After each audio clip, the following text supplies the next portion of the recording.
Compartamos.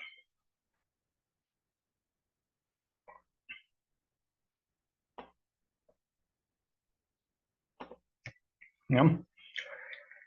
Entonces,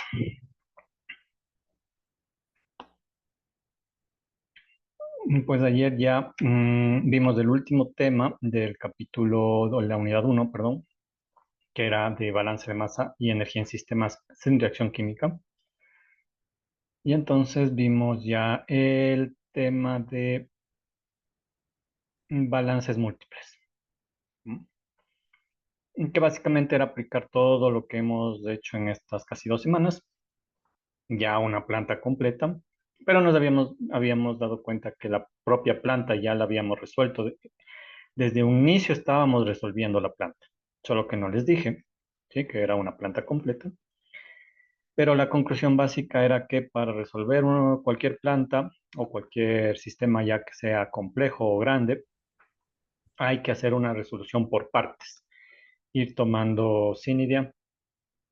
Inge, buenas noches. Inge, tengo una duda aquí en la tarea que nos envió de grados de libertad, la pregunta que dice, ¿cuántos grados de libertad tiene el sistema? Ahí tenemos que ponernos si nos sale 0, 1, 2, yo que sé, así, ¿o no? Mm, claro, tiene que poner GL igual a ¿cuánto? Como resolvimos, Ah, listo. Sí, sí. ¿sí? Ah, ya Es, listo. Ya me solo fui. esa es la pregunta, ¿sí? O Ya. sea, ¿cuántos grados de libertad? La respuesta, GL igual a, y lo que le haya salido, más Ah, ya. 1, menos 1, más 2 o 0. Ya, eso. Gracias. Sí, esa es la respuesta. Entonces, sí, entonces recuerden, si tienen que hacer el balance de masa y energía de algo grande, algo complejo, completo, como una planta completa, una industria, una empresa, o un sistema ambiental, un bosque, un río, un lago, hay que hacer por partes, ¿sí? Porque si tratamos de abarcar el todo, no vamos a conseguir suficientes datos para resolver. Entonces hay que ir por partes, viendo sistemas más pequeños en los que podamos aplicar el balance más fácil. Y una vez que logremos resolver esos sistemas, obtener más datos de ir resolviendo los otros sistemas que están concatenados. Y así pues completamos el sistema global. Así es como se trabaja, ¿no? Entonces, visto esta unidad completa, nos toca pasar a la unidad 2, que es balance de masa a composiciones bajas, ¿no? Entonces, ¿por qué nos interesa este tema? Porque nos interesa aprender que hay otras formas de escribir la composición. Recuerde que nosotros ya sabemos la composición, cómo trabaja, ¿sí? En la unidad uno habíamos visto que la composición en las corrientes las podemos ver de dos formas, con la fracción másica o la fracción molar, si trabaja en masa o en moles, y a su vez eso nos da una fracción, por eso se llama fracción másica o molar. Pero habíamos dicho que para el ojo humano manejar fracciones, y eso es algo que me interesa que les quede otra vez claro, ¿sí? Recuerde, las composiciones. Hasta ahora hemos aprendido que se manejan dos formas de composición, ¿no? La primera forma, con las fracciones. Las fracciones másicas, si trabaja en masa, y las fracciones molares, si trabaja en moles. Entonces habíamos visto que la fórmula de perdón,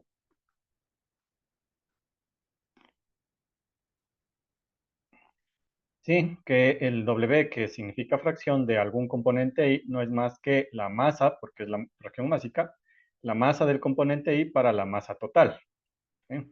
Y si es moles, pues en vez de W le han puesto la letra X. La fracción molar de cualquier componente I sería en cambio las moles de I para las moles totales. Pero esto obviamente nos va a dar una fracción, ambos, ¿sí? O sea, fracción o decimales. Decimales. Porque es obvio, la masa total o las moles totales siempre van a ser más altas que las masas del componente o las moles de un componente. Entonces, esto nos va a dar una fracción. Entonces, como esto visualmente ¿sí? Visualmente no es, mm, ¿cuál es la palabra que les usé, sabes? No es entendible, ¿sí? Visualmente a primer ojo. ¿M? Entonces lo que se quiere se prefiere enteros, ¿sí? Números enteros, no decimales. Y entonces para hacer esto viene la segunda forma que hemos aprendido y manejado hasta ahora, los porcentajes, ¿sí? Ya habíamos dicho que esto de porcentaje se llama porcentaje por ciento porque es multiplicado por 100. ¿Qué es multiplicado por 100? Las fracciones, ¿sí? Entonces esto es simplemente porcentaje, igual, se divide en dos, porcentaje en peso o porcentaje en volumen o en moles. Y esto no es más que multiplicar la fracción másica por 100 y esto no es más que multiplicar la fracción molar por 100. Entonces, fíjese que si yo multiplico por 100, este decimal o esta fracción se vuelve un entero. Y eso es más fácil de entender. Entonces, por ejemplo, si la fracción en peso de algún componente es de 0,1, entonces el porcentaje en peso va a ser igual a 0,1 por 100 igual a 10%. Y esto es lo que generalmente nos dan en los ejercicios o en las fichas técnicas, ¿sí? De los productos, etcétera. Nos dan el porcentaje porque es más fácil entender números enteros que fracciones. Pero en el balance de masa de energía nunca se usa esto porque esto es arbitrario, ¿no? Así como pudieron multiplicar por 100, pudieron multiplicar por 1000, por 10.000, por 100.000, por 1.000.000, por 10 millones, etcétera. Y por ahí viene el asunto de este capítulo, ¿sí? Por ahí viene el asunto de este capítulo, ¿no? Entonces, por ahí van los tiros, ¿sí? Entonces, en la unidad 2, que es la que empezamos hoy, nos interesa saber si podemos multiplicar por otros valores y no por 100. ¿Eh? O sea, esto es una regla fija. Esa es la pregunta. ¿Sí? O sea, solo se puede multiplicar por 100. Entonces, a ver, Nidia, ¿usted qué dice si yo le pregunto eso? ¿Sí? O sea, solo se puede multiplicar por 100 para sacar un porcentaje, un valor entero. Véalo desde ese modo, ¿no? Lo que queremos es no tener decimales, sino enteros. Yo tenía, pero no lo quiero. Para, para ver Canal 3, Canal 3, Canal 3. No.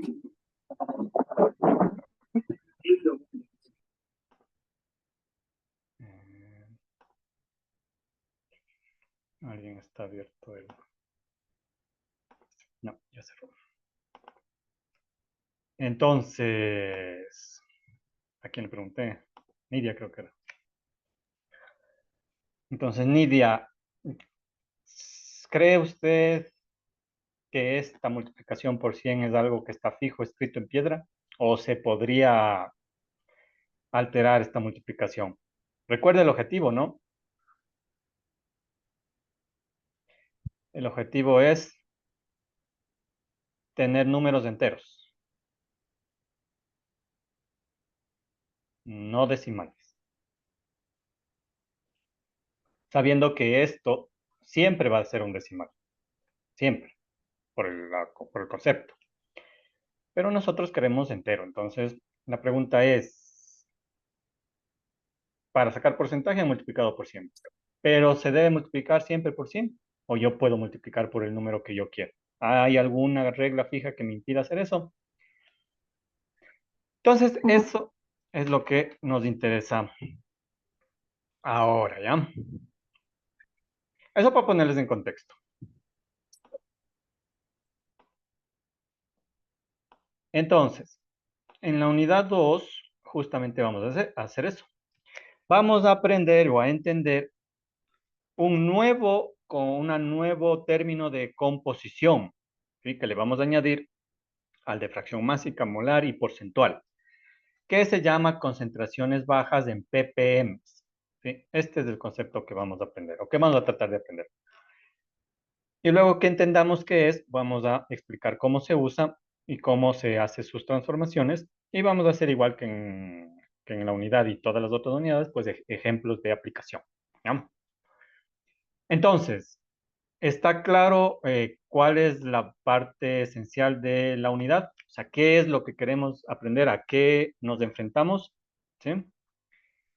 Pues les insisto, vamos a volver a ver si es que hay una forma de escribir las fracciones másicas o molares, no como decimales, sino como enteros para que a nuestros ojos sea entendible más fácilmente.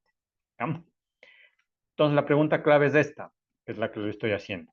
Para sacar por ciento, se multiplica por 100. Pero eso es una regla fija. Esa es la pregunta que les dejo y que necesitamos responder. Entonces, antes de entrar en materia, pues vamos a gastar esta hora y media y tal vez la de lunes en ver en dónde se aplica eso, ¿sí? En dónde se aplica esta nueva forma de concentración. ¿Ah?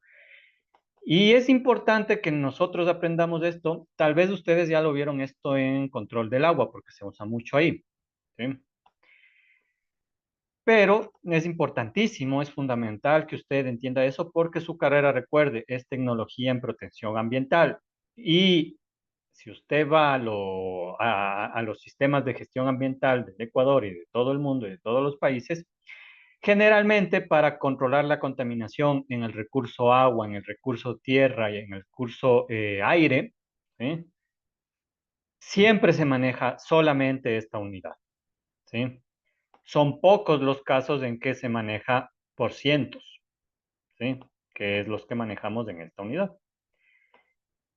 Para la parte ambiental al menos, para la parte ambiental, que es la que usted está estudiando y la que nos interesa, es muy necesario aprender a manejar esta concentración. Entonces, planteado el problema al que nos enfrentamos, ¿sí? Y antes de entrar a la parte ya teórica, ¿sí? Vamos a ver en dónde usted va a encontrar generalmente esta unidad, ¿sí? Para más o menos irnos ubicando. Entonces aquí si usted ve, hay una serie de links, de videos, ¿sí? De ciertos videos representativos de lo que nosotros queremos aprender, ¿sí? Aplicaciones en ciertos sistemas, ¿sí? Aplicaciones en ciertos sistemas donde vamos a encontrarnos con este ppm. Entonces, lo que queremos ver es cómo más o menos nosotros nos encontraríamos esta unidad ya en el día a día. Entonces, el primer caso, ¿sí? Que vamos a tratar de entender es el de la represa hidroeléctrica, es el de la hidroeléctrica, perdón, Coca-Cola Sinclair, que yo creo que todos hemos oído. ¿Ya? Creo que todos hemos oído. Entonces, para empezar, lo que vamos a hacer es, déjenme quitar esto, porque tengo que poner este y este, y ahí sí este. Entonces, para empezar, vamos a ver cómo funciona la hidroeléctrica Coca-Cola Sinclair. ¿Sí? Entonces, si usted hace el clic ahí, pues le va a mandar al video al link del YouTube. Y ¿Mucho estrés en el trabajo te dio dolor de estómago? Buscapina Duo lo alivia en minutos. Confía en tu estómago, confía en Buscapina. no. Entonces, ahí préstele atención al video. Voy a ver si está así con toda la calidad. Entonces, ahí estamos. No son muy largos los videos porque no es de este interés de aprender legalmente cómo funciona todo, pero nos interesa que entendamos al menos el proceso, ¿ya? Entonces ahí vamos.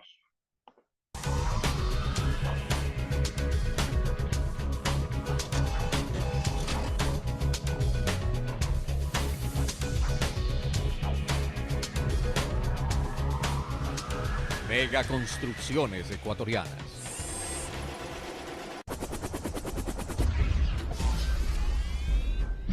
A 4 horas de la capital de la República, entre las provincias de Napo y Sucumbíos, se encuentra el proyecto más importante del Ecuador.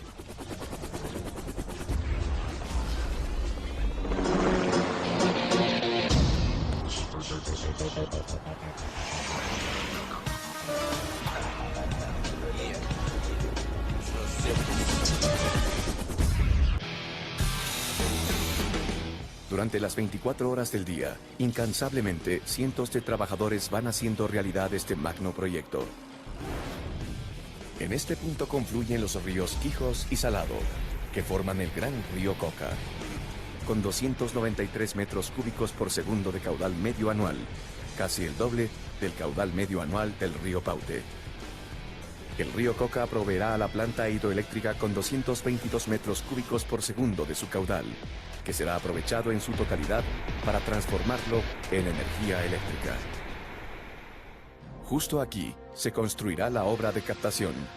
Esta estructura, en su término técnico, es una toma a filo de agua, es decir que el agua es captada directamente del río sin que sea necesaria la construcción de una gran presa. De esta manera, el impacto ambiental es mínimo. Para generar la presión necesaria, toda esta agua debe ser conducida hasta un embalse compensador, a casi 25 kilómetros de distancia. Para esto debe construirse un túnel de grandes dimensiones, con una longitud de 24.85 kilómetros y un diámetro interno de 8.20 metros. Desde este embalse, con capacidad para almacenar 800.000 metros cúbicos, las aguas se precipitan en caída libre de 620 metros, por 2 tuberías de presión que a su vez se ramifican en 8 tuberías, que alimentarán 8 turbinas, fabricadas con última tecnología, para mover los generadores que producirán la energía eléctrica.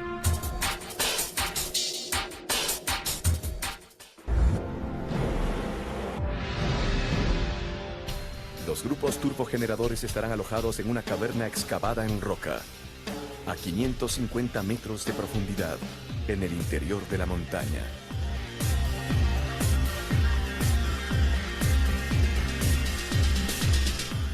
Esta caverna tendrá una longitud de 192 metros, 26 metros de ancho y 50 metros de altura. En ella se instalarán 8 grupos de turbinas y generadores de 187 megavatios cada uno, con una capacidad en conjunto de 1.500 megavatios. La energía generada anualmente será en promedio de 8.600 gigavatios hora, suficiente para cubrir el 36% del consumo de todo el país. La empresa china Sinohydro está encargada de ejecutar las actividades de ingeniería, construcción, suministro de equipos, instalación y pruebas, en base a un cronograma estricto con fecha límite en el mes de enero del 2016. Ejecutar un proyecto de esta magnitud y con tecnología de punta que satisfaga el requerimiento energético del país va de la mano con el cumplimiento de los estándares sociales, ambientales, laborales y humanos más exigentes de la legislación local e internacional. Coca Sinclair ha tomado todas las precauciones para minimizar el impacto ambiental en la región. Cuenta con licencias y concesiones que certifican el estricto apego a las normas ambientales internacionales, como son el cuidado de las cuencas hidrográficas, aprovechamiento forestal especial, autorización para investigaciones arqueológicas y el fomento a actividades de desarrollo sustentable en la zona. En compromiso con la política social y del buen vivir del gobierno ecuatoriano, la hidroeléctrica. Ya. Lo demás ya no nos interesa.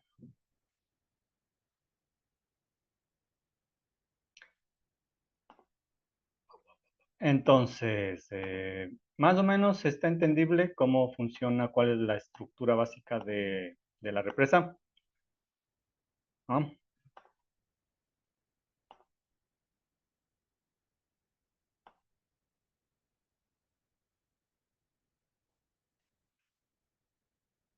Si se entiende más o menos, chicos. Sí, ingeniero. Sí, sí se entiende. Entonces, Sí, ya. Entonces igual aquí hay más o menos un esquema. Solo para entender, ¿no? No es que esto sea de nuestra materia. Pero aquí está más o menos la estructura general de la hidroeléctrica. Entonces, como indicaba en el video, pues se usa el río Coca, que es la unión del Quijos, sí, y el otro, que no me acuerdo. Y entonces del río Coca, primeramente se hace una obra de captación donde se retiene un poco de agua, que luego va a ir por una tubería de 24 kilómetros, ¿sí? Montaña abajo, a un embalse, ¿sí? Antes de que de este embalse pues se tome mediante dos tuberías y el agua caiga de golpe verticalmente, ¿sí? Casi 620 metros, aquí le dice 620 metros hasta las turbinas que están ubicadas en la casa de máquinas, que como indicaba ahí, está hecho, construido dentro de esta montaña de aquí. Entonces, básicamente algo que también ya hemos visto, están tratando de conseguir energía usando la energía potencial porque están manejando altura. Si usted se fija bien, más o menos por aquí estaría la sierra y por aquí ya es el oriente. Entonces el río que viene por aquí va cayendo va bajando, mejor dicho, desde la sierra, ¿sí? Entonces más o menos va circunvalando las montañas, ¿sí? Y va bajando y luego sale por acá, ¿sí? Ya en el oriente. Entonces, fíjese, desde el punto aguas de arriba hasta el punto aguas de abajo del río, ¿sí? Hay 1200, hay más de 800 metros, ¿sí? Entonces, prácticamente están usando energía potencial pura, ¿sí? Entonces, la energía sería masa por gravedad por altura. Aquí, como habíamos dicho, para que la energía potencial sea representativa, deben darle una enorme altura, y le están dando una enorme altura, 620 metros, y a su vez le están dando un enorme flujo de agua, ¿sí? Si alguien escuchó cuánta agua le estaban metiendo a las turbinas, más o menos era 220 metros cúbicos por segundo, ¿sí? 220 metros cúbicos por segundo. Si usted hace la transformación, 220, un metro cúbico son 1000 litros, entonces serían 220.000 litros, y como cada litro es 1 kilogramo, serían 220.000 kilogramos por segundo, ¿sí? Sería 220.000 kilogramos de agua por segundo que hacen caer a 620 metros de altura. Eso es una enorme cantidad de energía, ¿sí? Eso es una enorme cantidad de energía. ¿Cuánta energía tiene la hidroeléctrica? Pues dice que 1500 megavatios de diseño. Entonces, eso también nos interesa, también es una unidad de energía que nosotros ya habíamos visto. No los mega, pero sí los vatios. Entonces, recuerde, un vatio, W es de vatio, o watts, equivale a un joule por segundo, ¿sí? Es dar un joule de energía cada segundo. ¿Cuánto es un megavatio? ¿Sí? Entonces, fíjese, un kilovatio son 1000 vatios, ¿sí? Un megavatio son 1000 kilovatios, o sea, 1 millón de vatios. O sea, es 1 millón de veces de este valor. Entonces sería 1 millón de joules por segundo. 1 millón de joules por segundo. Eso es una barbaridad. Solo para que vea que todo lo que hemos aprendido, pues, se puede ir usando, ¿no? ¿Dónde está? Listo. Bueno, a nosotros lo que nos interesa es la parte que sigue, ¿no? Que creo que varios de ustedes han de haber visto en la televisión. La represa ya se construyó, ¿no? pero ha tenido problemas desde el primer año que se inauguró, ¿sí? Debido a algo que se llama erosión. Entonces vamos a ver esta parte.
Que no se le escucha.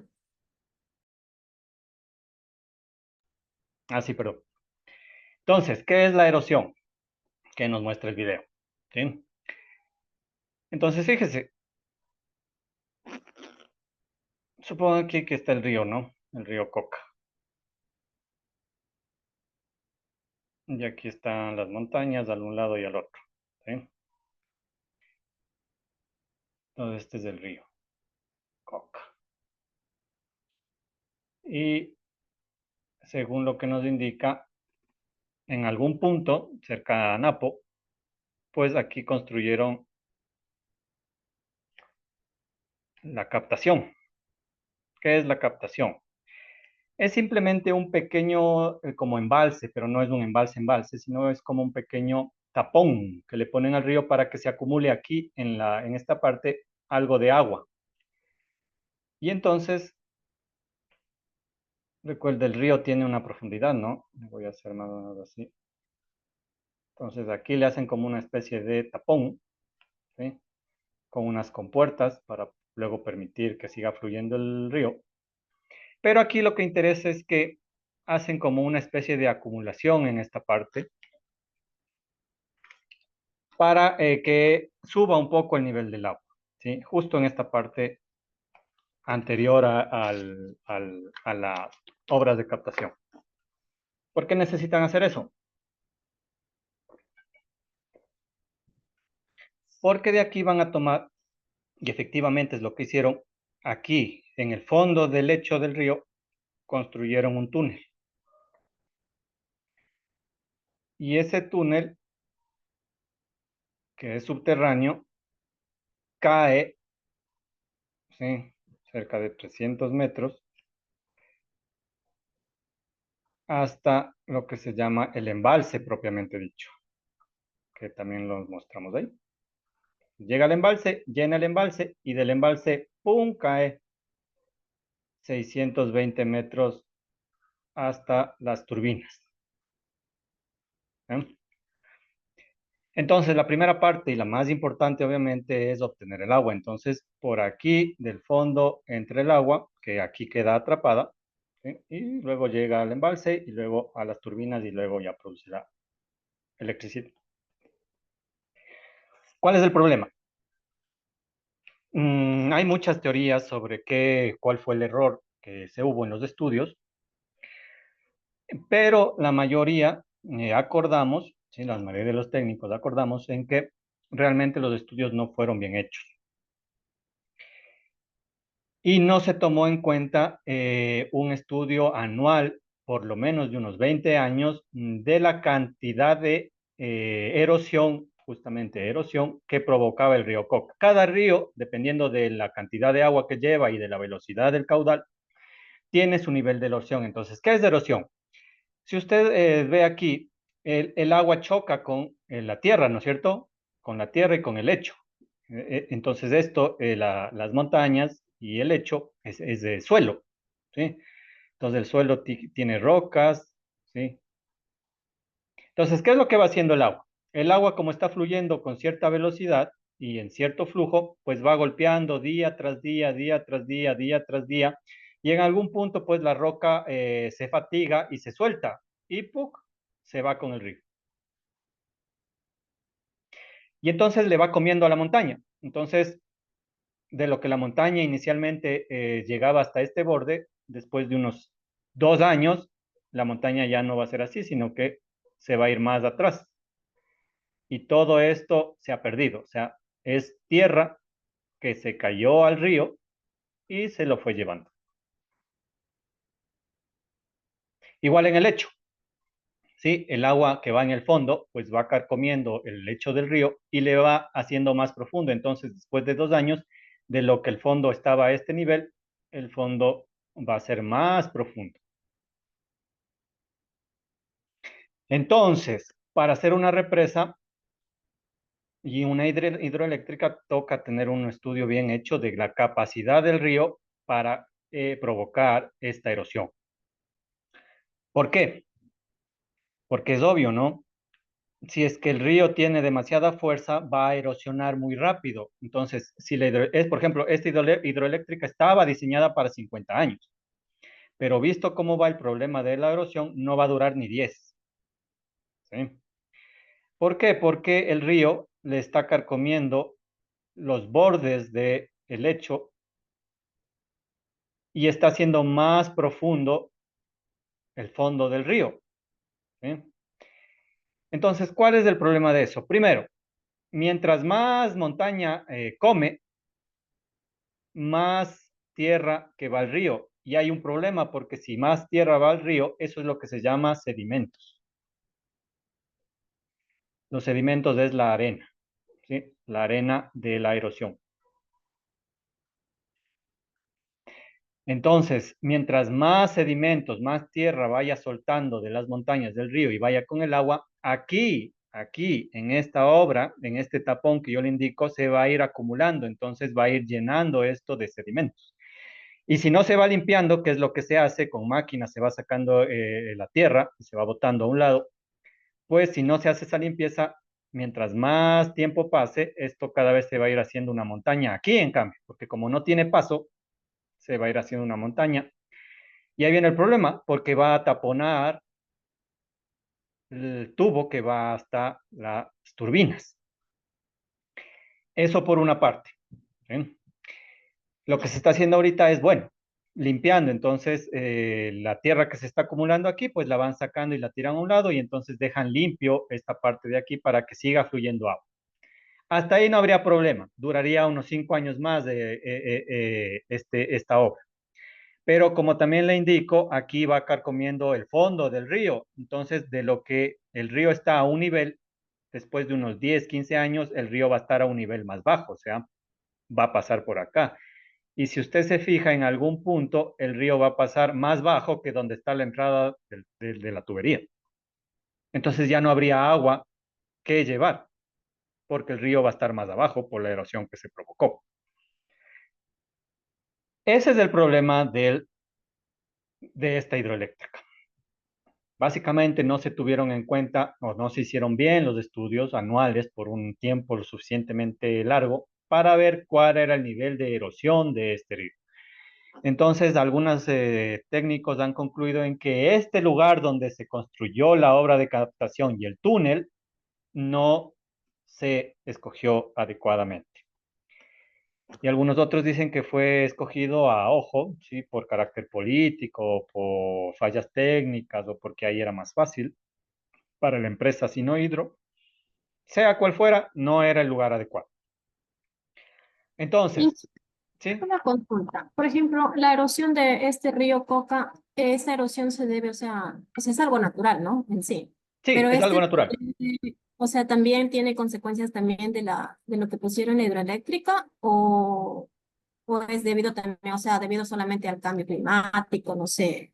Buena pregunta. Porque antes no se, bueno, yo que vivo acá en la Amazonía, antes no se escuchaba tanto de la erosión que causaba. Ahora se escucha más porque incluso se lleva hasta los puentes y las vías, Sí, sí, pero buena antes no se pregunta. escuchaba. Buena pregunta de la compañera. Dice, ¿la erosión es provocada por la represa o es natural? Es natural. Pero ojo, es natural aguas arriba y es provocada aguas abajo. ¿Qué me refiero a aguas de arriba? Aguas de arriba significa de la primera obra de la hidroeléctrica, que en este caso sería la obra de captación, todo lo que esté arriba es aguas de arriba y todo lo que esté abajo es aguas de abajo, obviamente. De aguas de arriba es natural, porque obviamente aquí no hay ninguna construcción humana, entonces es por efecto del río, por las lluvias, ¿sí? Recuerde que también aquí hay un volcán, entonces generan eso también tiene problemas, ¿sí? Porque de vez en cuando echa ceniza y eso pues se va acumulando, entonces eso es natural, ¿sí? Entonces siempre va a ir comiendo tierra, ¿sí? Entonces, los que viven en la Amazonía, como la compañera, por ejemplo, si es que alguna vez visitó, por ejemplo, la cascada de San Rafael, ahora ya no existe por la erosión, porque el río se fue llevando, se comió, ¿sí? Pero antes la cascada era originalmente ha de haber sido una cascada chiquitica, ¿sí? Chiquitita por aquí en algún punto que caía de algún riachuelo, que caía la cascada y se iba al río Coca. Como la erosión fue dando año tras año, siglo tras siglo, llegó a este punto y le carcomió e hizo un boquete más grande, entonces había más agua. Y ahora terminó por destruir todo, ¿sí? Y ya no existe esa cascada. Eso va a seguir, eso no se puede evitar, eso es natural. Por eso los ríos empiezan chiquitos como riachuelos y como van carcomiendo, luego se hacen más grandes, más grandes, más grandes y luego ya se hacen los ríos enormes que nosotros conocemos. Por ejemplo, los ríos que nacen en la sierra empiezan chiquitos, pero cuando llegan al oriente ya se hacen enormes, ¿no es cierto? Por ejemplo, el río Coca nace, ¿sí? En la sierra, nace como riachuelos que se van uniendo, chiquitos, y estos a su vez van carcomiendo, se hacen más grandes y luego terminan en el Amazonas, que es una brutalidad. ¿Sí? Los ríos moldean la tierra, ¿sí? Los ríos moldean la tierra, la planan, la hunden. Eso es la forma natural de los ríos. Ahora, aguas abajo son provocadas, que es lo que dice la compañera. Antes no había problemas de los puentes. Sí, porque hay un problema, ¿no es cierto? Como aquí usted le está impidiendo al río fluir naturalmente, aquí se está llenando el agua y aquí no pasa mucha agua, entonces, claro, el nivel del río baja, pero como aquí, dependiendo de una lluvia, esto se comienza a llenar demasiado rápido, entonces aquí tienen que abrir las compuertas y de golpe sacan una enorme cantidad de agua. Y obviamente esto hace que aquí se provoque todavía más erosión aguas abajo, no por la naturaleza, sino porque el humano está abriendo la compuerta y en un día, ¿sí? Está sacando demasiada agua. Entonces esto golpea con el fondo, golpea con las rocas de golpe, es como dar martillazos, ¿sí? Un martillazo de golpe, ¿sí? Entonces la tierra no resiste y se va de una. Y entonces aguas abajo están los puentes, y los puentes no es tanto el puente, sino las bases, porque la base del puente está construida sobre la roca, ¿no es cierto? Entonces lo que carcome el agua no es el puente que está arriba, sino las bases. Entonces en algún punto los cimientos ya no tienen soporte, se rompen y el puente se cae. Entonces esto es un problema de ambos lados, ¿no? Aguas arriba y aguas abajo. A la represa lo que le afecta es la erosión natural, aguas de arriba, porque claro, le va a afectar a la hora de captación. Está estudiado que en algún punto, de aquí en los próximos 5 a 6 años, va a pasar esto que le digo, o sea, el río va a estar por debajo del túnel, del túnel, de la boca del túnel de captación, y ya no va a entrar agua para la hidroeléctrica. Entonces, una de las propuestas que es enormemente costosa es construir otro túnel, ¿sí? Partir otro túnel, igual que llegue al embalse, pero que vaya más arriba, donde aún el río está suficientemente alto para poder obtener el flujo de agua que requiere la hidroeléctrica. En algún punto este túnel ya no va a servir, ni esta captación tampoco. Entonces, ahorita lo que están tratando de estudiar es a ver cómo salvar esta captación y este túnel. Entonces, han propuesto una serie de situaciones que, bueno, habrá que ver si sirven o no sirven. Pero lo que me interesa aquí es, bueno, luego de la explicación, entender que el problema son los sedimentos, que es el otro video que vamos a ver, ¿sí? Los sedimentos, ¿qué son los sedimentos? Es la arena que se suelta de las montañas y del lecho del río debido a la erosión. ¿Y qué es la erosión? Es el efecto que se provoca por la velocidad de flujo de una corriente de agua en el tiempo, ¿sí? Va fluyendo y va carcomiendo la roca y en algún punto la roca se suelta y se lleva en el río. Esos son los sedimentos, ¿ya? Los sedimentos pueden ser piedras más gruesas, más finas, etcétera, pero eso es, ¿ya? Y claro, como nos indica la compañera, también el cambio climático, que eso ya es mundial, ¿no? No es del Ecuador, también está afectando. No porque afecte directamente a la erosión, sino porque el cambio climático provoca unos meses con intensas lluvias que son de golpe. Entonces eso provoca más erosión. Porque imagínese usted, por ejemplo, le pongo el siguiente ejemplo. Suponga usted que se da un martillazo clavando alguna mesa. Imagínese el dolor que siente, ¿no es cierto? Porque es un martillazo de golpe de algo que usted no esperaba. Básicamente así es la erosión provocada por una lluvia intempestiva. Es como que de golpe la tierra no estaba acostumbrada a que le caiga una lluvia torrencial y entonces se suelta más fácilmente. Entonces, de estos cambios, el cambio climático lo que está provocando es un cambio en los patrones de lluvia. De lo que antes se sabía más o menos cuándo empezaba a llover y cuánto llovía, ahora ya no se sabe. Unos días pueden llover torrencialmente y al día siguiente no llueve nada. Entonces, el río está que se llena de agua y luego se vacía. Entonces, este sube y baja, hace que más piedra se suelte, porque la piedra se fatiga, ¿sí? La piedra se fatiga y provoca más erosión. Entonces, todo está relacionado, todo en este mundo, en el universo está relacionado, ¿ya? Entonces, vista la explicación que le di, le voy a volver a poner el video porque ahora ya se entiende, ¿no? Entonces, ahora sí le voy a hablar durante el video, ¿verdad? Ahí está. Este es el río. Este es el río Coca. El cauce natural. Entonces, fíjese, está el río aquí, montaña acá. ¿Y qué es lo que hace? ¿Sí? Carcome y por erosión va soltando partículas de la montaña. Esto que está aquí suelto son las piedras que le va arrastrando el río, ¿no? Y aquí justamente le dice, aquí estaba la cascada de San Rafael. Yo sí me acuerdo porque yo sí visité. Aquí estaba la cascada de San Rafael. Antes esto que está ahora aquí estaba a este nivel, aquí, y caía. ¿Sí, Hugo? Inge, buenas noches. ¿Cómo está? Inge, ¿será que puedo salir un momento de la reunión? Lo que pasa es que tengo una emergencia. Claro, Hugo, no se preocupe. Gracias. ¿Listo? Entonces, antes yo me acuerdo, ahí íbamos y tomábamos fotos, ¿sí? Y la cascada estaba a este punto, donde le estoy señalando. ¿Qué pasa? Que el río ha ido carcomiendo, y lo que carcome es la base, ¿no?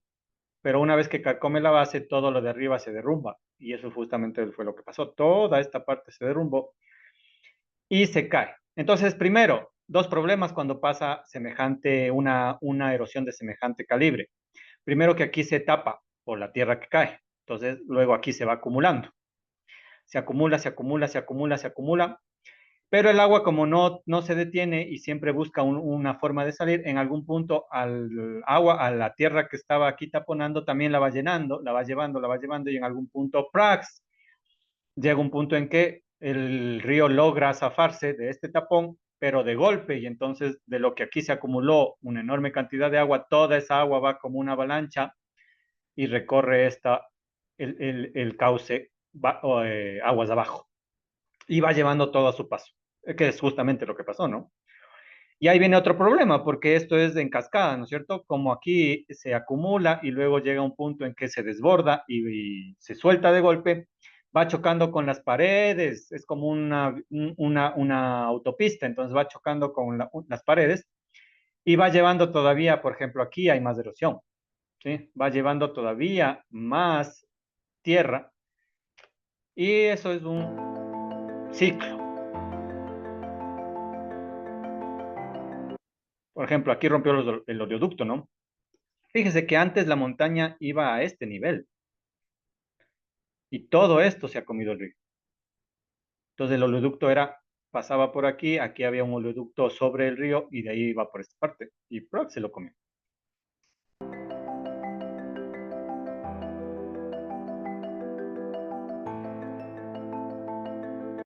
Fíjese, todo esto que le marca en verde es lo que se ha ido. Se ha ido llevando el río, ¿no?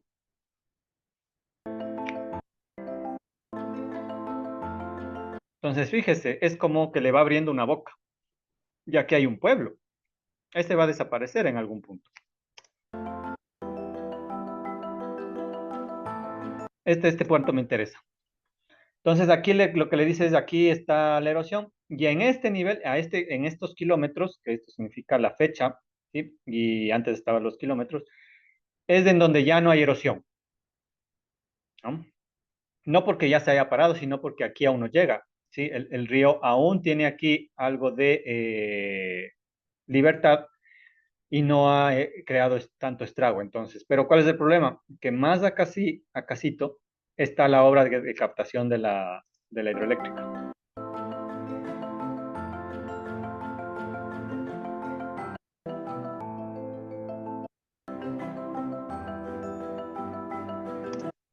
Y entonces aquí llegamos.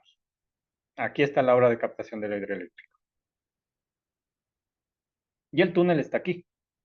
Esta parte de aquí, por debajo, está el túnel que se va a la, la hidroeléctrica aguas de abajo, ¿sí?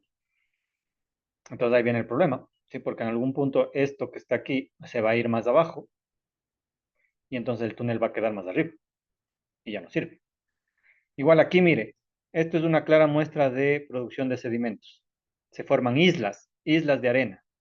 Más o menos como lo que pasa si alguien es de Guayaquil, en el Golfo de Guayaquil, ¿no? Que se van formando esas islas de sedimentos, porque que es de los sedimentos que está llevando el río Guayas cuando pasa desde que nace hasta que llega al Golfo. Entonces, al final del Golfo, cuando ya llega al Pacífico, suelta todos esos sedimentos y se va acumulando y se van formando islas, ¿no? Listo. Y ahora vamos a lo que nos interesa, ¿sí? ¿Dónde vemos las partes por millón en el Coca-Cola?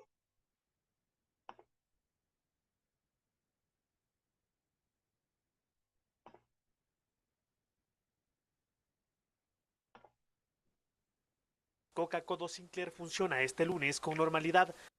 Coca-Cola Sinclair funciona este. A ver, esta es una noticia reciente, ¿no? Entonces pondrle ojo porque aquí va a aparecer el famoso ppm.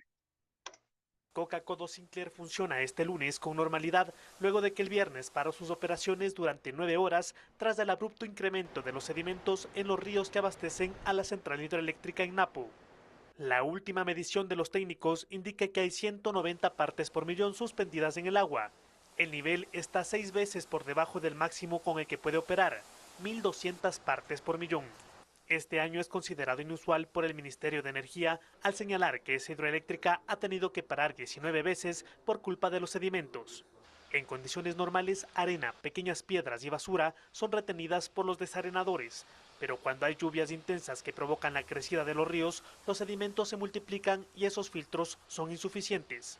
La central cierra entonces sus puertas para evitar que el agua turbia pase a las turbinas y dañe los rodetes y los equipos electromecánicos por la abrasión de las piedras y la arena. La central debe parar para retirar manualmente arena, piedras, troncos y hasta animales muertos porque el sistema automático no funciona. Esa falla había sido señalada por la Contraloría en un informe en 2019. Cuando Coca-Codo se paraliza, el país deja de recibir el 25% de energía y se originan apagones como los sufridos del viernes último. El Ministerio de Energía informó que durante esta mañana estuvieron activas 7 de las 8 turbinas. La unidad generadora número 2 está en mantenimiento programado anual. Según el Operador Nacional de Electricidad, SENAC, ¿no? Entonces, ahí está lo que nos interesa, ¿no? Entonces, ¿alguien escuchó cuánto es el máximo en ppm de sedimentos que puede soportar la hidroeléctrica? Nadie escuchó. O Johnny, o Erika, o Alejandra.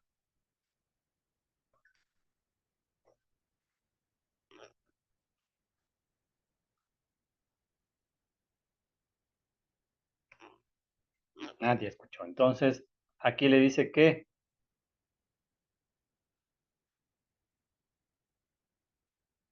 la hidroeléctrica puede soportar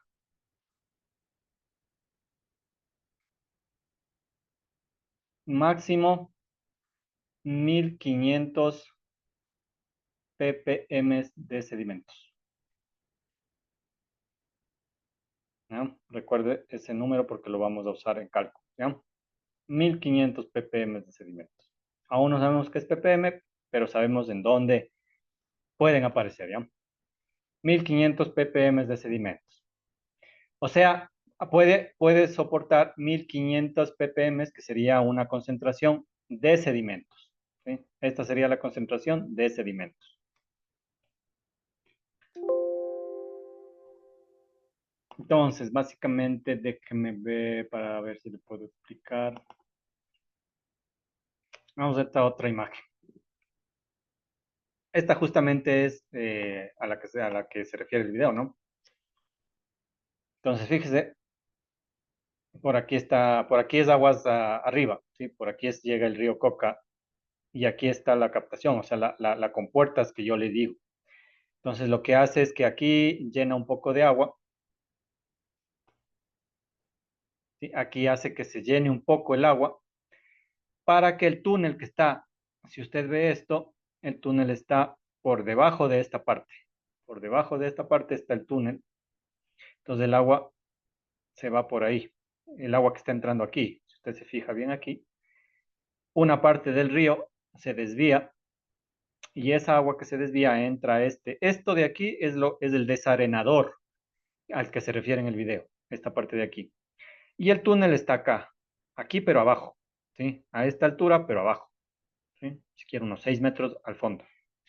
Entonces el agua, una parte del agua entra por aquí y va pasando por estos como filtros. Entonces, ¿qué es lo que hacen estos como filtros? Simplemente aquí el agua va pasando y la tierra que está llevando, los sedimentos que va llevando, se van quedando en estas partes, en estas como guías, ¿sí? Y al final el agua, solo pasa el agua y los sedimentos no pasan, entonces los sedimentos se van acumulando aquí y el agua al final llega a esta parte y aquí se está acumulando, no se nota bien, pero aquí está, aquí se acumula. Ya agua sin sedimentos, sin arena, y también le dice que animales muertos y árboles y troncos y lo que sea. Todo lo que sea, lo que no sea agua se queda aquí. Y aquí está, mire, la entrada al túnel. El agua se mete por aquí y ¡pum! Se va hasta abajo por el túnel y de ahí montaña abajo a la hidroeléctrica que está ya aguas abajo a 25 kilómetros. ¿No? Así es como funciona. ¿Cuál es el problema? Que es lo que nos dice ahí.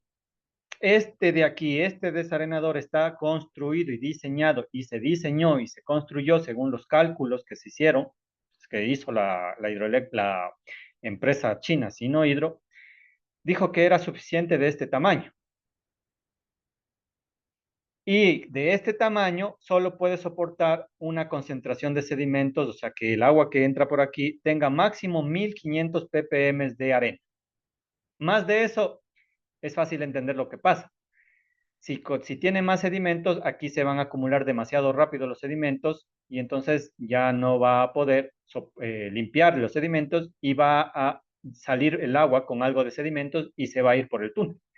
Entonces, una de dos, o el túnel se tapa por los sedimentos y no hay cómo quitar, no hay cómo limpiar porque son 25 kilómetros que es bajo la montaña, o los sedimentos llegan aguas abajo hasta las turbinas y se meten dentro de las turbinas.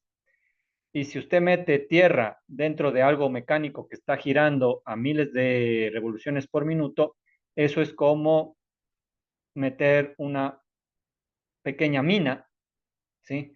Que explota dentro del equipo y entonces rompe la turbina.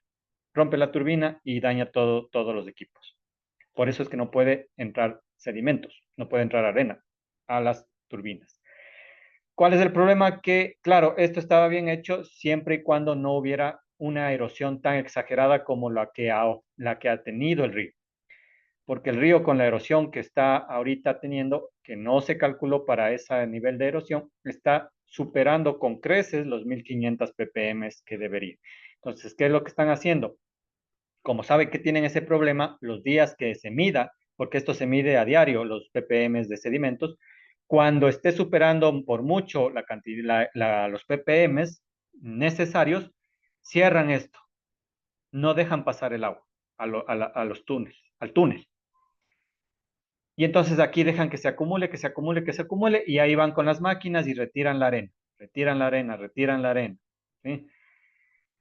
Y van midiendo, entonces eso va a demorar, dependiendo ahí sí de la naturaleza. Cuando aquí ya el río sea amable con nosotros y la concentración baje de sedimentos, porque no hay otra forma de hacerlo, dependemos ahí sí de la naturaleza, hay que apagar la hidroeléctrica. Entonces, a los 2 días, a los 3 días, o por suerte en el mismo día, pero en la tarde, los sedimentos van a bajar a una concentración de 1500 ppm y otra vez se vuelve a prender pues a esta parte de aquí para que el agua caiga a la hidroeléctrica más abajo. ¿No? Eso es, chicos. ¿Alguna duda de de cómo funciona más o menos someramente la hidroeléctrica? Y más importante, de los ppm. No hemos visto qué son los ppm, eso vamos a ver después. Lo que me interesa es que vea que es una unidad que nos da un valor de concentración de algo, en este caso de sedimentos, ¿no? Y pues siempre es bueno ver en qué ámbito nos está topando eso. ¿Sí? ¿Sí se entiende más o menos cómo funciona la hidroeléctrica y cuál es su problema?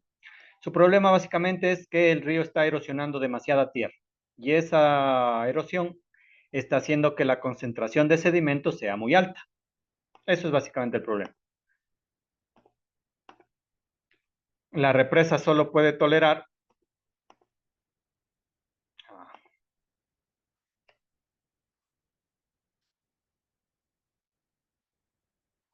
solo puede tolerar 1500 y por la erosión esto está demasiado alto, está en 5000, 6000, 7000 ppm de sedimentos. Entonces no está diseñado el equipo para semejante concentración. Ese es el problema básico. Pero bueno, siempre es bueno entender más o menos cómo funciona esta hidroeléctrica y lo que nos interesa es que esto es una unidad de concentración, en este caso de sedimentos. Luego vamos a ver qué es mismo, cómo trabajar con él. Eso sería, por ejemplo, cuando tenemos este problema de erosión. Ahí vamos a encontrar ppm. ¿Dónde más vamos a encontrar ppm? Por ejemplo, en contaminación agrícola.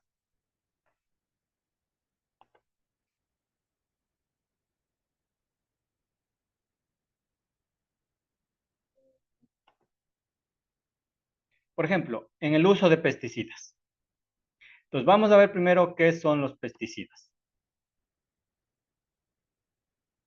Los pesticidas son compuestos químicos con propiedades toxicológicas usados para combatir las plagas, en especial los animales y plantas nocivos para los cultivos. En su mayoría se emplean en la agricultura y su uso se generalizó después de la Segunda Guerra Mundial. Existen tres principales categorías: los herbicidas, los fungicidas y los insecticidas. Los principales países consumidores son Estados Unidos, Japón, Francia, Brasil y China. Sin embargo, los pesticidas son a menudo cuestionados por sus efectos perjudiciales, pues su uso tiene consecuencias sobre la biodiversidad.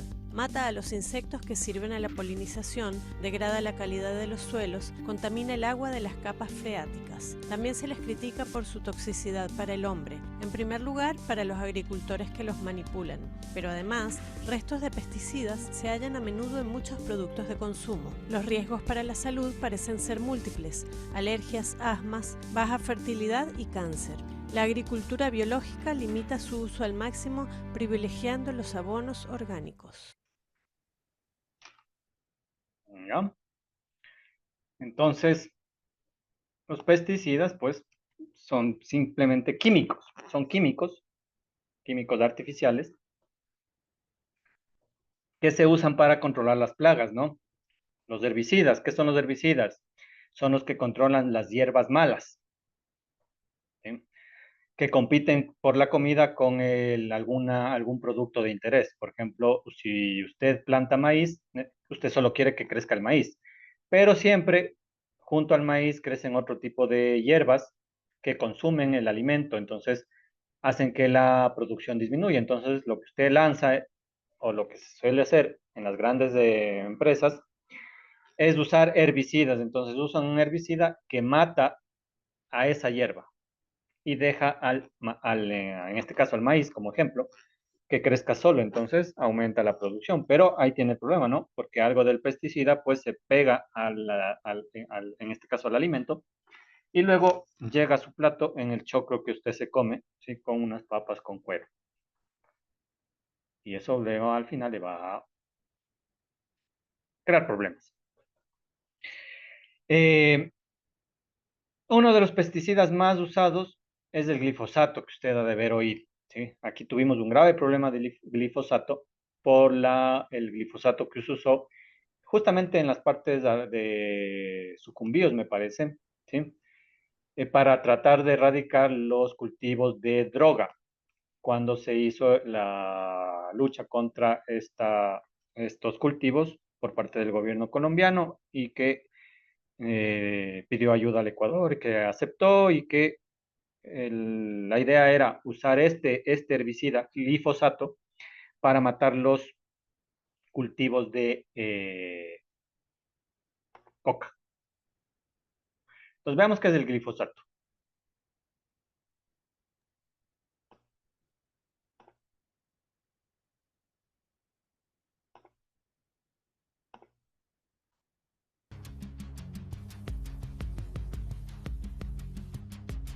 El glifosato contiene un aditivo que fija el herbicida a la superficie de las hojas para que se absorba mejor. El producto se propaga a través de la savia hasta las raíces.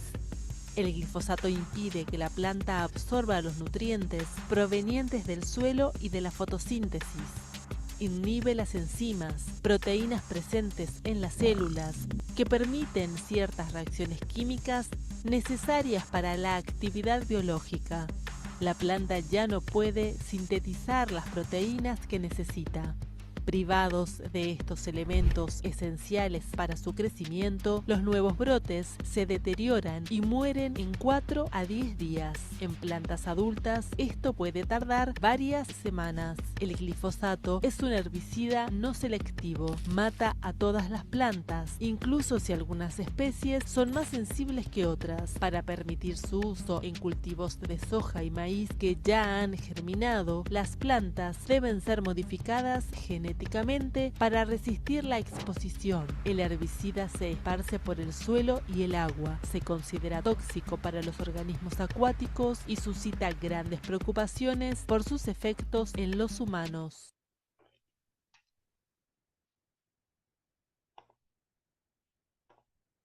¿No? Entonces, como dice el video, el glifosato es un herbicida, ¿sí? Que lo que hace es matar, pues, las hierbas. Y como le indica bien ahí, el glifosato no distingue una hierba de otra, mata todas, ¿sí? Por eso, para poder usarlo, tiene que alterar o altera el glifosato para que ataque una hierba en específico, que es lo que se hizo con el glifosato que se usó aquí para la lucha contra las drogas. Se lo modificó para que solo ataque a los cultivos de coca, o sea, que solo ataque a la hoja de coca. O la segunda opción es que usted modifique el alimento, o sea, la semilla, que usted habrá escuchado que hay semillas genéticamente modificadas. Justamente son modificadas genéticamente para que resistan el glifosato. Entonces a esas plantas no les hace daño el glifosato, pero como son alteradas genéticamente, hay varios estudios que indican que también alteran la cadena alimenticia. Entonces ahí también tenemos algún problema, ¿no? Y entonces eso nos lleva a que los pesticidas pueden tener un peligro ambiental. Entonces veamos este.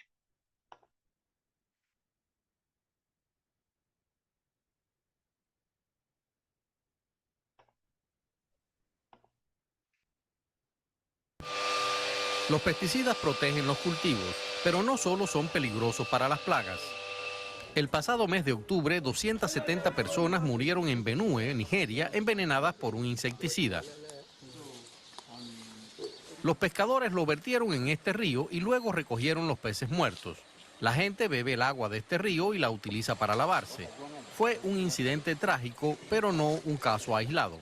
Los habitantes de Asia, América Latina y África se ven especialmente afectados por los pesticidas. Cifras recientes muestran que en todo el mundo, más de 385 millones de personas se enferman a causa de los pesticidas cada año y más de 10.000 personas mueren. Normalmente no hay protección contra los pesticidas para los agricultores y se usan muchos pesticidas prohibidos desde hace años en la Unión Europea. En particular, los plaguicidas de alta peligrosidad y de toxicidad aguda. El negocio multimillonario está dominado por un puñado de empresas. En conjunto, alcanzaron una facturación de 31.000 millones de euros en 2020 y las ventas aumentan. Actualmente, los fabricantes de pesticidas intentan conseguir una nueva autorización para el glifosato en la Unión Europea. La OMS clasificó este pesticida como probablemente cancerígeno y su uso es muy controvertido. En el sur global hay menos restricciones, por lo que las empresas invierten cada vez más aquí. Pero el veneno acaba en los platos de todos. En la Unión Europea, reimportamos estos pesticidas a través de la contaminación de las frutas que se introducen en los mercados europeos.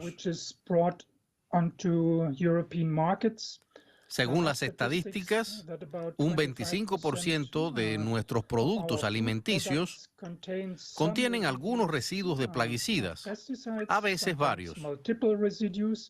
Las fresas están especialmente contaminadas, pero también lo están otras frutas y verduras. Los estudios muestran una relación con la enfermedad de Parkinson, diabetes, cáncer, asma y alergias. Además, los pesticidas llegan a los ríos y lagos y contaminan las aguas subterráneas. Muchos insectos importantes mueren y el rendimiento del suelo baja, lo que obliga al uso de aún más fertilizantes y más pesticidas, creando un círculo vicioso.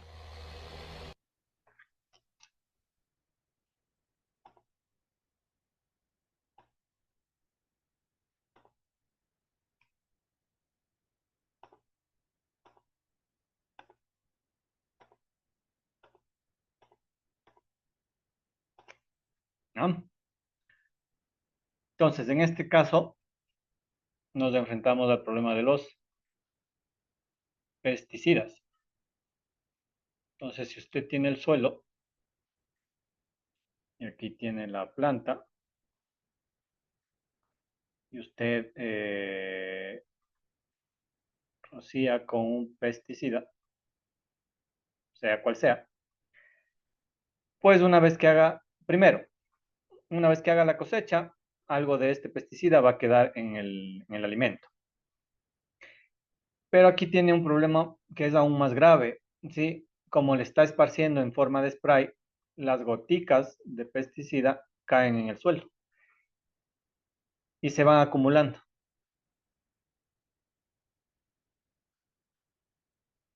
Y esto es contaminación. Entonces, ¿cómo usted mide la contaminación? ¿Sí? ¿Cómo medir la cantidad de pesticidas?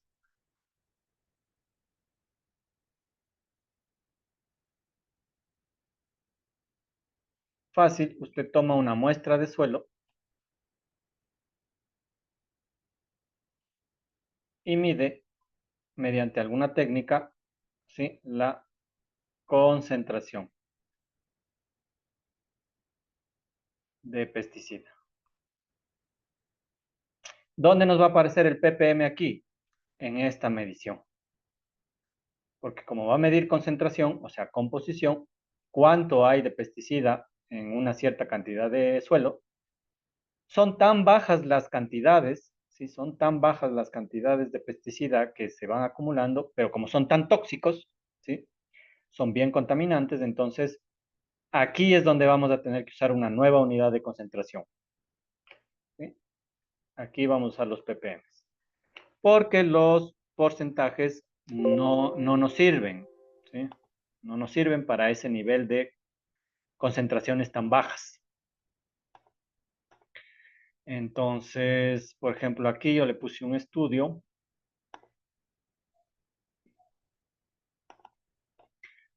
¿Sí? Diferencias en concentración de plaguicidas organoclorados persistentes en suelo, paja y granos de trigo. Usted si quiere puede leerlo todo, pero a mí lo que me interesa es en qué están midiendo. ¿Sí?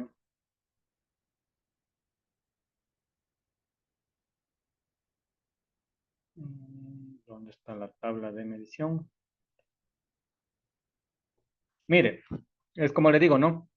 ¿Cómo hicieron la medición? Pues aquí han tomado 20 muestras de suelo, ¿sí?, con esta técnica que es el bastón de Engler.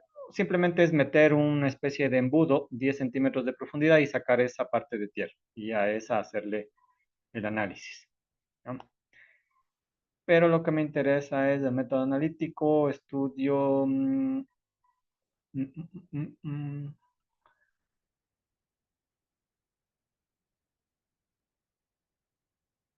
Cha, cha, cha, cha.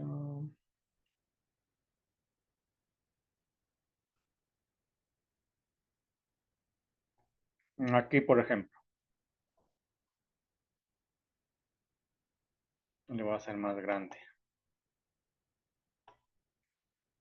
Mire, por ejemplo, la menor concentración de lindano. Lindano es un pesticida organoclorado, ¿sí? La menor concentración de lindano se presentó en el suelo con un valor de 3.9 microgramos por kilogramo. En el trigo fue de 5.8, en la paja de 30.9. Aquí, ¿qué es lo que me interesa? Fíjese que este número es un entero, ¿no? Pero estas unidades son las que vamos a tener que estudiar. Entonces, pongámosle aquí.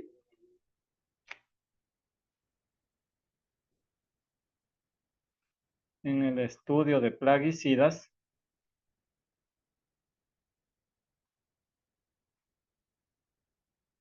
se mide la concentración en microgramos por kilogramo. ¿Sí? Esta unidad es la que nos interesa. ¿Sí? Porque, ¿qué es esto? ¿Sí? ¿Qué es esto? Entonces, esa también nos interesa, ¿no? Y así pues se mide todas las demás, ¿no? Entonces ahí pues nos están midiendo todo, ¿no? Si quiere puede leerle para qué. A nosotros solo nos interesa es el tipo de concentración más que el... Entonces, fíjese, hemos encontrado ppms cuando se estudia arena en agua, en el río, cuando se estudia pesticidas en el suelo. ¿Sí? ¿Qué pasa con el aire? También debe haber algo, ¿no?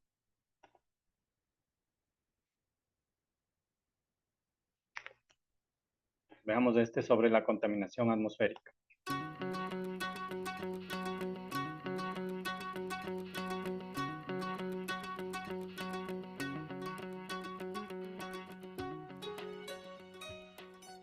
Todos los días se liberan en el aire cientos de compuestos químicos.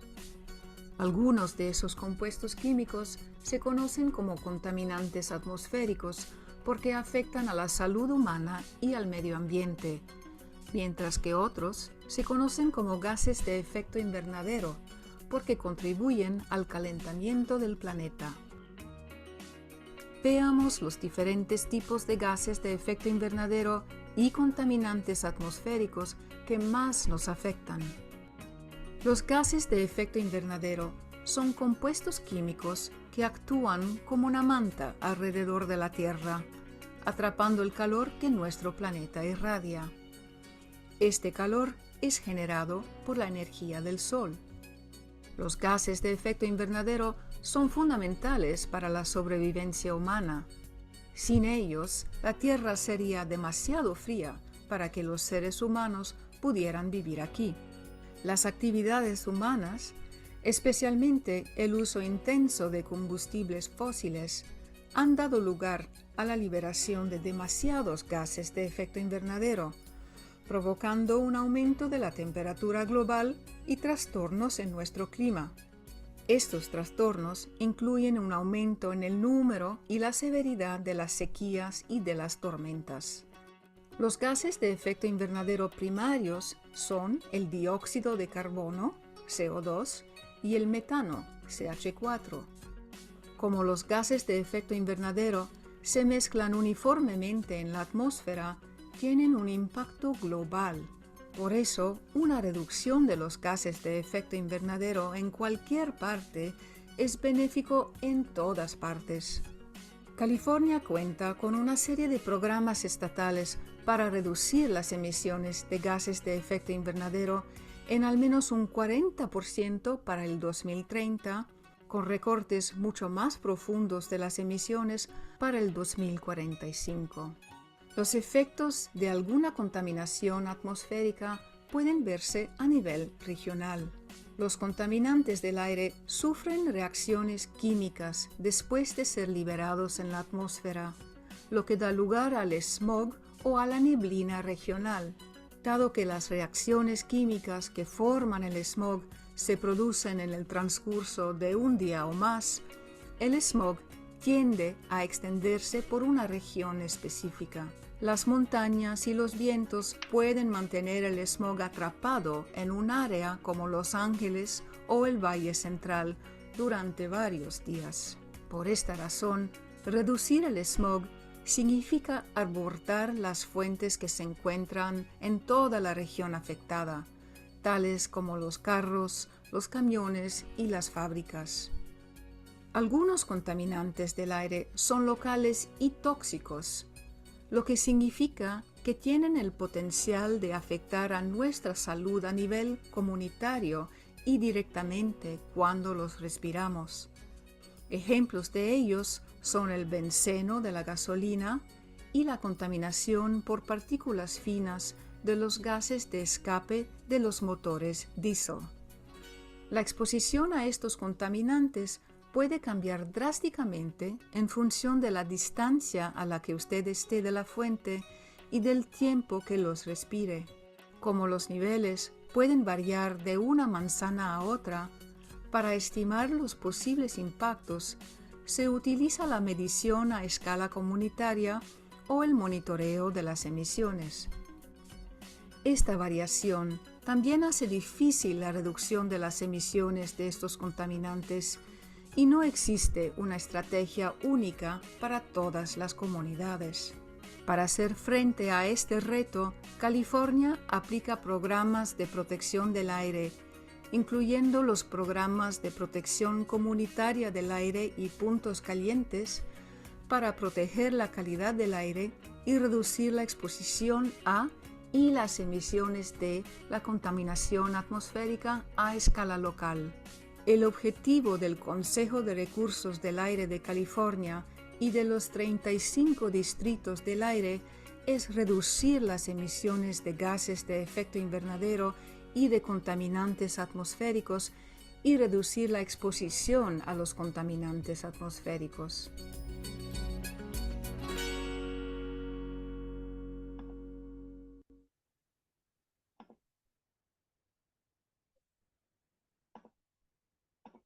Entonces, otro donde vamos a ver este problema, ¿sí? Ya hemos visto en la erosión de los ríos, en los pesticidas que se usan en la agricultura y ahora en la contaminación atmosférica. Entonces, básicamente, ¿qué le dice? De las actividades humanas, pues, por ejemplo, el uso del auto por usar gasolina o diésel, ¿sí? Combustibles fósiles en general, están quemando. Entonces, aquí está soltando gases de efecto invernadero, ¿sí? Y contaminantes atmosféricos. Entonces, metano, CO2, monóxido de carbono, los famosos óxidos de nitrógeno, óxidos de azufre y demás, ¿no? Y esto hace que la calidad del aire se vea comprometida. Ahora, ¿cómo se mide estos contaminantes?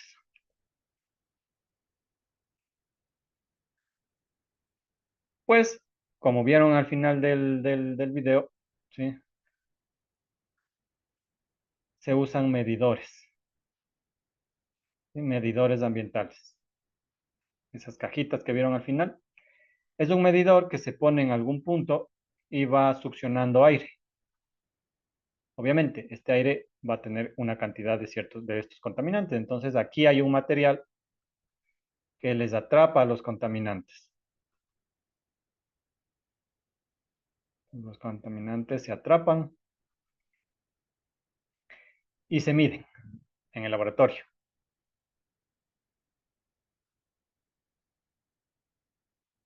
¿Dónde aparecen los ppm? En esta medición, porque la concentración es tan baja que necesariamente tenemos que usar ppm. ¿Sí? Recuerde, el problema es que ahora vamos a trabajar con concentraciones bajas, con materiales que están en composiciones tan bajas que ya los porcentajes no nos sirven. Entonces necesitamos usar otro criterio. Esto pasa mucho en Quito, por ejemplo. En Quito hay una red, que es la que está aquí, en este link, en donde se mide eso diariamente. Entonces aquí está, ¿sí? La red de medición del índice quiteño de la calidad del aire, ¿sí?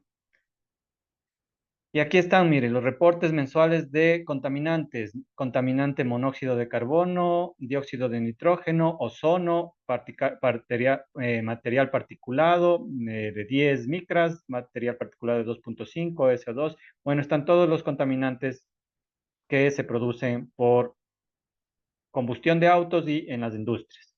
Y mide las unidades, son las que me interesan. Miligramo por metro cúbico, microgramo por metro cúbico, ¿sí? Entonces, esas también nos interesan, ¿sí? Se usan miligramo por metro cúbico, microgramo por metro cúbico, ¿sí? Entonces, esto, lo que necesitamos saber es qué es y qué relación tiene con los ppm.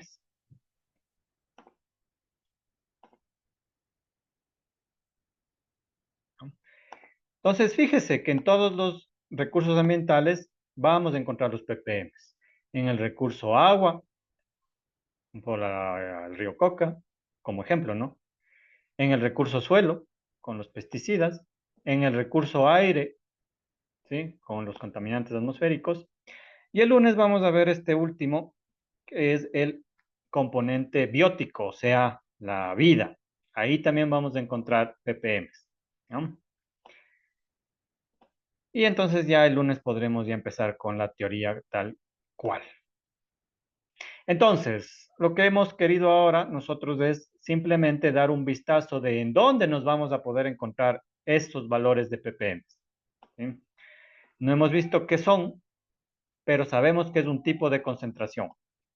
Y es un tipo de concentración que se usa cuando las concentraciones son bajas. Esa es la idea clara. Cuando las concentraciones son muy bajas de los componentes, ya no nos sirven los porcentajes. Tenemos que usar otra terminología y esa es los ppm, partes por millón. ¿Ah? Entonces, con eso pues acabamos hoy día y vamos a tomar la asistencia. Entonces me parece que Hugo nos dijo que tenía que salir. Entonces, antes de olvidarme. Entonces, María Angélica está. Presente, Inge. ¿Cómo está? Nidia, ella sí estaba. Adriana. Presente. Adriana, tal vez. Naomi. Presente, Inge. ¿Cómo está? Johnny sí estaba. Hernán. Hernán, déjame ver si han enviado algo. No han mandado nada al chat, solo Hugo. Evelyn. Evelyn Alejandra. Ketty. Carlota. Presente, ingeniero. ¿Cómo está? ¿Quién no está? Porque están 8. Ketty sí está. Evelyn.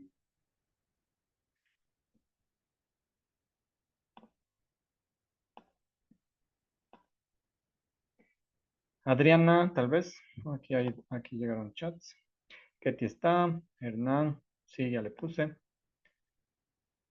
Ah, no. Hernán está aquí. Listo.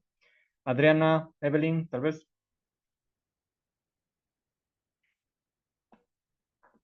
Bueno.